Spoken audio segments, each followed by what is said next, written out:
Really? Yeah. A little bit tired, maybe. A little bit, yeah. We played in Bucarest last night. How many hours does it take from Bucharest? Depends on your mode of transportation. Okay. I've learned. Today it was very brief. But last time we were in Romania, we... that was from Cluj, though. Yeah, it was from but Cluj. still. But yeah, last time it took us 9 hours because our flight was canceled and we couldn't rent a vehicle or find another flight or anything. Okay. And so the way that we got from Romania to Hungary was via Romanian taxis. Wow. Yeah. And so we took 2 taxis from Cluj to Budapest. Yeah, that's exactly right. It took... That must cost a lot. It Yeah. was... It actually costed less than we thought it would. Okay. Yeah. Especially because they had to drive all the way back with, like, you know what I mean? Yeah, Like, for that them was it the was whole like day. a Yeah. 17-hour round trip. Wow. Is this your first time here at Sziget, or Yeah. Yes. First time to see it. have you ever experienced the music festival as a fan or not? Oh yeah, of course. Yeah. Yeah. I mean, a lot of times or not very frequently, but sometimes we are fans at the festivals we perform. Okay. For example, there's like a really great festival in the States called Big Ears Festival, Yeah. and we played there once with Son Lux, and Rafik with his own band played. Also, you played, Yeah, that's right.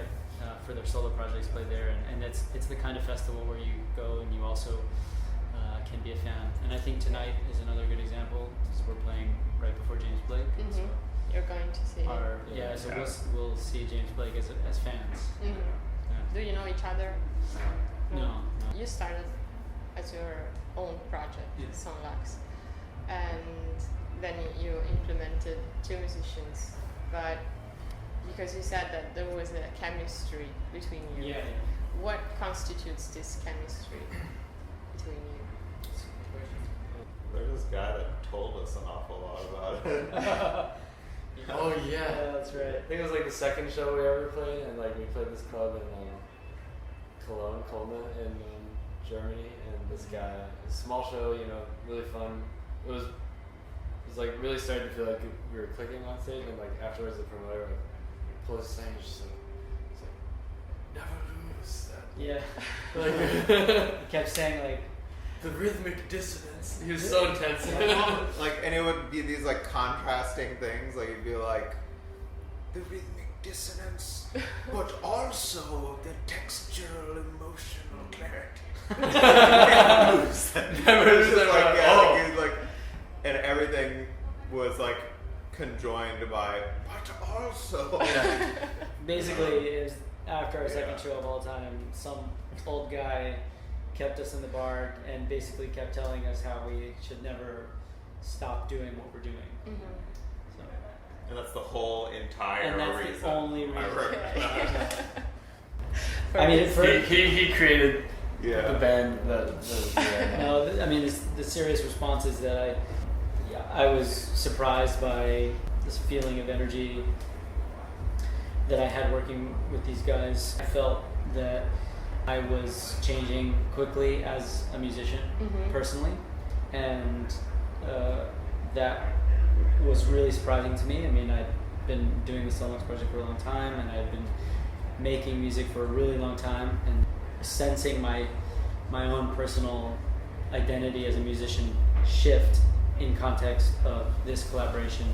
I felt like I needed to really pay attention to that.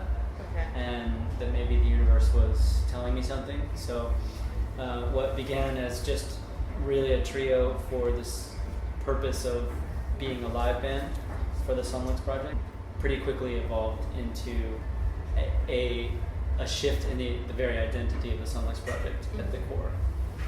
And since you've been doing and playing music for a very long time, do you ever lose inspiration or find that it is difficult to write a new piece that is different from the rest that you've made? Well, that's 2 different questions. Yeah. They're not necessarily related. You can answer to them. Because different. Personally, I don't lose inspiration. But It's very true. but that doesn't mean it's but then your second question was, do you ever find it to be difficult to? But it's always difficult. So like, yeah, I don't lose inspiration, but I think it's always difficult. That's just me personally. All right. Yeah, I definitely have moments where it's like taking like a break, like the, I don't know if it's necessarily losing inspiration, but there's definitely days where I have blocks, you know, and I can't like make anything that I like. Yeah, I mean, I go through long periods where I'm not making anything, and I'm just like thinking and planning. And every time I go through one of those periods, I kind of second guess myself and worry that it's all a waste of time, or I'm, you know, like procrastinating or something. And in the end, I always feel like those periods were like some of the most productive times in a project. But it's just hard to recognize that sometimes. And you're like, wow, all I've done today is drink coffee and walk around in the park. Like, am I doing anything? But it's important. It's important to take a step back, because that answers the second part of your question, I think. Because if you don't allow yourself to kind of like take a step back from what you're doing, it becomes much more likely that you will continue to kind of like follow the same paths that you've already traveled down. So. The composer Paul Hindemith was also a teacher, and he famously told his students that on a day that you don't compose music, you're not a composer. And for a while, I sort of like bought into that idea. I think it's total bullshit. Partly because I think the 24-hour cycle, it's not a proper evaluation of any period of time.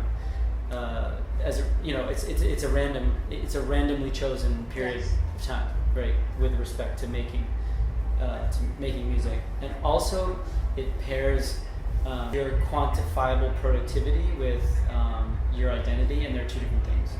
And so I think with me, I make music because it's who I am. I also think that if you are able to make music every single day, that speaks probably as much to your privilege as it does to anything else. The video for your songs are very dreamlike. How much does the visual component weigh in on the music you make? This isn't necessarily part of your question, but we actually don't. I just want to give credit to the amazing directors that we've worked with, because we don't actually generally have much of a say in our music videos. Okay. And it's very much just like trusting someone else to kind of, you know, and oftentimes it's very surprising when we, and it's great. So, but yeah, we do. We have in the past sort of like been inspired by like different artists and different like certain concepts like that exist in space that like can be really inspiring in the realm of sound. So, and yeah, I feel like we actually always, it's a pretty common thing that we talk about, like how to kind of sort of draw inspiration across those mediums.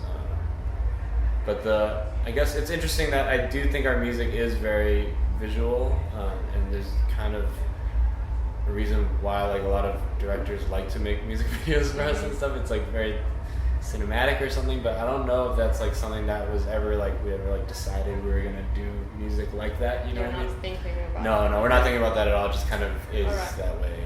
Yeah. Okay, last question. Can you recommend me 3 emerging artists that you reckon worth you being listened? Oh, that's a good one.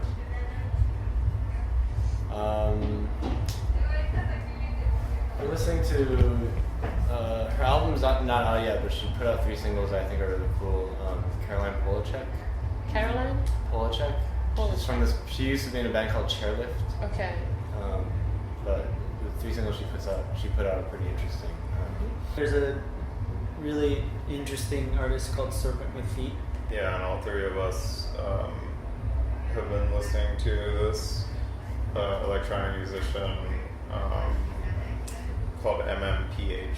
Oh yeah. MMPH. Who Ryan worked with on a project recently, and also who worked on the Serpent with Feet record as well. So. Yeah, he's a really awesome, pretty young producer. Yeah, and a cool guy. I will definitely listen to that. Hey, this is Son Lux.